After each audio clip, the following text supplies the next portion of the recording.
ଶ୍ରୀମନ୍ଦିର ଭକ୍ତ ନିବାସ କର୍ମଚାରୀ ସଂଘ ଜଗନ୍ନାଥ ମନ୍ଦିର ପ୍ରଶାସନ ଅଧୀନରେ ନୀଳାଚଳ ନୀଳାଦ୍ରି ଗୁଣ୍ଡିଚା ଓ ପୁରୁଷୋତ୍ତମ ଭକ୍ତ ନିବାସରେ reception room boy housekeeping security electrician plumber ଓ ସ୍ୱିପର ମାନଙ୍କୁ ମୁଖ୍ୟ ନିଯୁକ୍ତିଦାତା ହିସାବରେ ବିଭିନ୍ନ ସମୟରେ ବିଭିନ୍ନ ଆଉଟସୋର୍ସିଂ ସଂସ୍ଥାମାନଙ୍କ ଦ୍ୱାରା କର୍ମଚାରୀମାନଙ୍କୁ ନିଯୁକ୍ତି ଦେଇ କାମରେ ନିୟୋଜନ କରିଛି। ପୂର୍ବରୁ ଜୟକମଲ କ୍ୟାଟରିଂ ସର୍ଭିସ 2020ରୁ 2025 ପର୍ଯ୍ୟନ୍ତ ବର୍ଦ୍ଧିତ ଦରମା ଏରିୟର ହିସାବ ବକେୟା ଥିବା ବେଳେ ଉକ୍ତ ଏଜେନ୍ସି କର୍ମଚାରୀଙ୍କୁ ନ ଦେଇ ଛାଡ଼ି ଚାଲିଗଲା। उक्त एजेन्सी मध्य 5 मासर कर्मचारी मानकर ईपीएफ ईएसआई दाखल करनाहांती। जयकमल कैटरिंग सर्विस बेले समस्त कर्मचारी 26 दिन काम कर 30 दिन दरमा पाई आसु, किंतु वर्तमान एजेन्सी गत मासर 26 दिन दरमा नेवा दुर्भाग्यजनक और श्रम आईन परिपंथी अटे।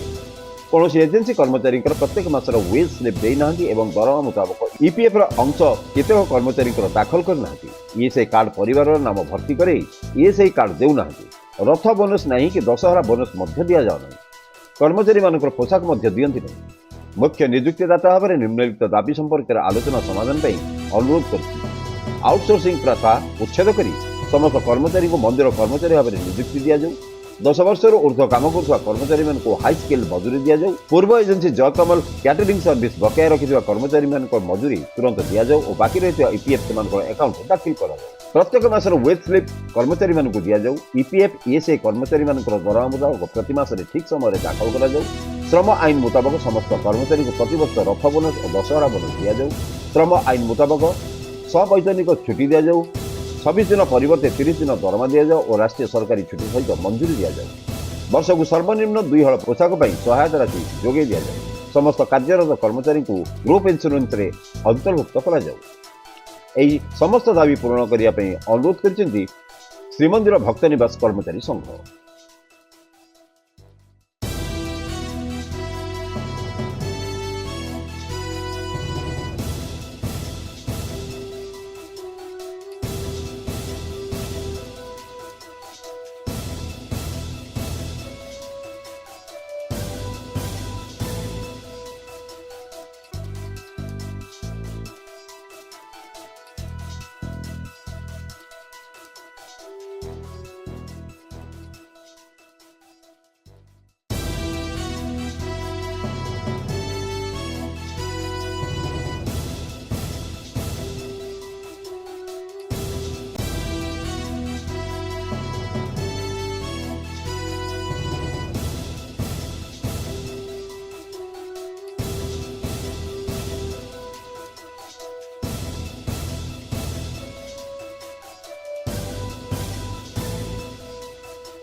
मो ना रश्मिता गुच्छिके नीलाचल भक्त निवास रिसेप्शन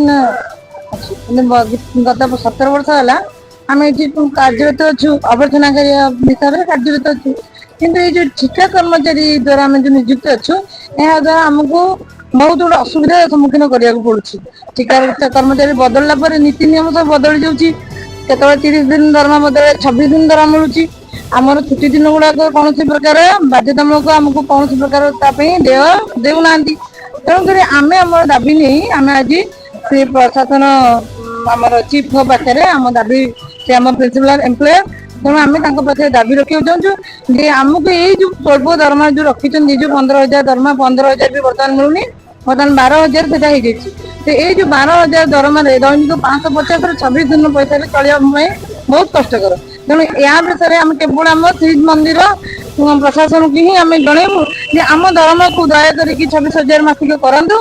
आई जो ठिका संस्था जो दौरान दयाकर उच्छेद कर आम प्रति होता जो अन्य को को कंट्राक्टर ईपीएफ डिपोजिट कर ईपीएफ डिपोजिट करना करूना तार कौन प्रकार अभियोग कले समाधान हो ना।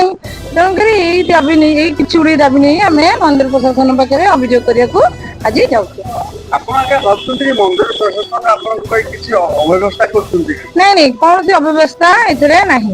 ଏଇଟା ହଉଛି ସମ୍ପୂର୍ଣ୍ଣ ବ୍ୟବସ୍ଥିତ ଉପାୟ। ଯେ ଠିକା କର୍ମଚାରୀ ଯୋଉମାନେ ଥାଆନ୍ତି ସେମାନେ ତାଙ୍କର ହଉଥିବା କୌଣସି ପ୍ରକାର ଅସୁବିଧାକୁ ତାଙ୍କୁ ଆଗ ଡାଇରେକ୍ଟ ଜଣାନ୍ତି, କିନ୍ତୁ ଡାଇରେକ୍ଟ ଜଣାଇଲା ପରେ ଯଦି କିଛି ନ ହୁଏ ତାକୁ ଲିଖିତ ଅଭିଯୋଗଟା ସେମାନେ କରିବାକୁ ବାଧ୍ୟ ହୁଅନ୍ତି। କିନ୍ତୁ ଏଇଟା କେବଳ ଅଭିଯୋଗ, ଏଇଟା କୌଣସି ପ୍ରକାର ଆମ ତରଫରୁ ତାଙ୍କ ପାଇଁ କିଛି ଦୋଷାରୋପ ନୁହଁ। ଯଦି ଦାବିରେ କିଛି କ୍ଷତି ମାନେ କ୍ଷତି ପୂରଣ ନହେଲା ତାହେଲେ ଆପଣ ଆଗକୁ କଣ କରିବେ? ବର୍ତ୍ତମାନ ସୁଦ୍ଧା ଆମ ଦାବି ହିଁ ରହିବ, କାରଣ ଦାବି ବିରୋଧରେ ଆମେ କେବଳ ତାଙ୍କ ପାଖରେ ଅନୁରୋଧ କରିପାରିବୁ, ଡିମାଣ୍ଡ ରଖିପାରିବୁ, କିମ୍ବା ଦେଖିବା ଆଗକୁ କଣ ହେଇପାରୁଛି ତା ପାଇଁ। ଦେଖନ୍ତୁ, ଆଜି ଶ୍ରୀମନ୍ଦିର ଭକ୍ତ ନିବାସ କର୍ମଚାରୀ ସଂଘ ତାଙ୍କର 9 ଦଫା ଦାବି ନେଇ ଆଜି ମୁଖ୍ୟ ପ୍ରଶାସକ ଅଫିସ ଘେରାଉ କରିବେ। ତା କାରଣ ହେଉଛି, ଦେଖିବେ ଯେ ମନ୍ଦିର ପ୍ରଶାସନ ଅଧୀନରେ ଯେଉଁ ଭକ୍ତ ନିବାସ ଗୁଡ଼ିକ ରହୁଛି, ସେ ଭକ୍ତ ନିବାସରେ ଯେଉଁ କର୍ମଚାରୀମାନଙ୍କୁ ନିୟୋଜିତ କରୁଛନ୍ତି ସେ ସବୁ ଆଉଟସୋର୍ସିଂ ପ୍ରଥା ଦ୍ୱାରା, ଏବଂ ସରକାର ସେପଟେ କୌଣସି ଆଉଟସୋର୍ସିଂ ପ୍ରଥା ରହିବନି, ଏପଟେ ଆଉଟସୋର୍ସିଂ ପ୍ରଥା ଚାଲିଛି ଏବଂ ଆଉଟସୋର୍ସିଂ ଏଜେନ୍ସି ମାନଙ୍କ ଦ୍ୱାରା ଏଠି ଆପଏଣ୍ଟମେଣ୍ଟ ଦେଇକିରି ତାଙ୍କର ଶ୍ରମକୁ ତ ଶୋଷଣ କରୁଛନ୍ତି, ତାଙ୍କ ଇପିଏଫ୍ ଇଏସ୍ଆଇ ଖାଉଛନ୍ତି, ତା ସହିତ ମଧ୍ୟ ଏରିୟର ମଧ୍ୟ ତା ଡିପୋଜିଟ୍ କରୁନାହାନ୍ତି। ଏବଂ ଏରିୟର ଗୁଡ଼ିକ ଦେଖିବେ 19 ମସିହା 20 ମସିହାରୁ ଆଜି ପର୍ଯ୍ୟନ୍ତ ଏରିୟର ଦେଉନାହାନ୍ତି ଏବଂ ସେ ସଂସ୍ଥା ମଧ୍ୟ ଛାଡ଼ିକି ପଳେଇଲେଣି। ଏବେ ଦେଖି ଜୟକମଳ କ୍ୟାଟରିଂ ସର୍ଭିସ ଗୋଟେ ସଂସ୍ଥା ନେଇଥିଲା, ସେ ସଂସ୍ଥା ମଧ୍ୟ ବର୍ତ୍ତମାନ ତାର ଏରିୟର ନ ଦେଇ ଇପିଏଫ୍ ନ ଦେଇ ଇଏସ୍ଆଇ ନ ଦେଇ ଠକିକି ପଳେଇଲା। ତାକୁ ମନ୍ଦିର ପ୍ରଶାସନ ତା ଉପରେ କିଛି ଲଗାମ ରହିଲା ନାହିଁ। ମାନେ କର୍ମଚାରୀ ମାନେ କାମ କରିବେ, ତାଙ୍କ ଦରମା ପାଇବେ ନାହିଁ, ତାଙ୍କ ଏରିୟର ପାଇବେ ନାହିଁ, ତାଙ୍କ ଇପିଏଫ୍ ପାଇବେ ନାହିଁ ଏବଂ ସଂସ୍ଥା ଯେତେବେଳେ ପଳଉଛି ତା ଉପରେ କଣ୍ଟ୍ରୋଲ ନାହିଁ ପ୍ରଶାସନର, ତ କି ବ୍ୟବସ୍ଥା ଚାଲିଛି। ତେଣୁ ଆଜି ଦେଖିବେ ଆଉ ଗୋଟେ ପ୍ରତ୍ୟେକ ମାସର ଗୋଟେ ଲୋକ ଗୋଟେ ଦରମା ପାଇବା ଲୋକଟିଏ ତାର ଓଏ ସ୍ଲିପ୍ କାହିଁ ପାଇବନି? କଣ ପାଇଁ ପ୍ରତ୍ୟେକ ମାସରେ ଓଏ ସ୍ଲିପ୍ ଦଉନି? ଓଏ ସ୍ଲିପ୍ ଦେବା କୋଉଠି ଅସୁବିଧା ଅଛି? ନା, ଓଏ ସ୍ଲିପ୍ ଦେଲେ ସବୁ ଧରା ପଡିଯିବେ ଏବଂ ଯିଏ ବିଲ୍ କରୁଛି ହଜାର ହଜାର ପାଇଁ ବିଲ୍ କରୁଛି ଯୋଉ କର୍ମଚାରୀଟି, ସିଏ ତାର ମଧ୍ୟ ଲାଞ୍ଚ ନେଉଛି। ଲାଞ୍ଚ ନେଇକି ଓଏ ସ୍ଲିପ୍ ଦଉ ନ ଦଉ, ଇପିଏଫ୍ ଡିପୋଜିଟ୍ ହଉ ନ ହଉ, ଇଏସ୍ଆଇ କାର୍ଡ ଦଉ ନ ଦଉ, ଯାହା ହେଲେ ମଧ୍ୟ ସେଥିରେ ସେ ବିଲ୍ ନେଇ ପଡୁଛି। କର୍ମଚାରୀ ମାନେ ଆଜି ହତାଶ ହେଇକି ଅଛନ୍ତି। ତେଣୁ ଏ କର୍ମଚାରୀ ମାନଙ୍କର କଥା ହଉଛି, ଆଉ ଯୋଉମାନେ ଦେଖିବେ ଯେ ସ୍କିଲରେ କାମ କରିକି ହାଇ ସ୍କିଲ୍ 10 ବର୍ଷ ଉର୍ଦ୍ଧ୍ୱ କାମ କଲେଣି, ତାହେଲେ ଆଉ ହାଇ ସ୍କିଲ୍ କେବେ କରିବ? ଆଇନ ତ ସେୟା କହୁଛି। ଯେ ଆଇନ ଅନୁଯାୟୀ ଯଦି ମୁଖ୍ୟ ପ୍ରଶାସକ ତ ନ ବୁଝିବେ ତାହେଲେ ନିଶ୍ଚିତ ଭାବେ କର୍ମଚାରୀ ମାନେ ନୋଟିସ୍ ଦେଇଥିଲେ। ଆଜି ହଉଛି ନୋଟିସର ପୂରଣ ଦିନ, କିନ୍ତୁ ଦେଖିବାକୁ ଆଜି କିଛି ଆଲୋଚନା ଡାକିଲେ ନାହିଁ। ଆଜି ସେଇଥିପାଇଁ ମଧ୍ୟ ଗୋଟେ ବିକ୍ଷୋଭ ହବ, ଦାୟୀପତ୍ର ଦେବ, ଆମେ ତ ଅଲ୍ଟିମେଟମ୍ ଦେବୁ। ଯଦି ଏଥିରେ ପ୍ରଶାସକ ଯଦି ନ ଶୁଣିବେ ତ ନିଶ୍ଚିତ ଭାବେ 4ଟା ଯାକ ଭକ୍ତ ନିବାସ ପୁରୁଷୋତ୍ତମ, ନୀଳାଦ୍ରି, ନୀଳାଚଳ, ଗୁଣ୍ଡିଚା, ଏ 4ଟା ଭକ୍ତ ନିବାସର କର୍ମଚାରୀ ମାନେ ସମୂହ ଭାବରେ ଛୁଟି ନେଇକି ଧାରଣାରେ ବସିବେ। ପୁରୀରୁ Lakshman Pattnaik report, Utkal Odia. Please subscribe our channel Utkala Odia and don't forget to press bell icon.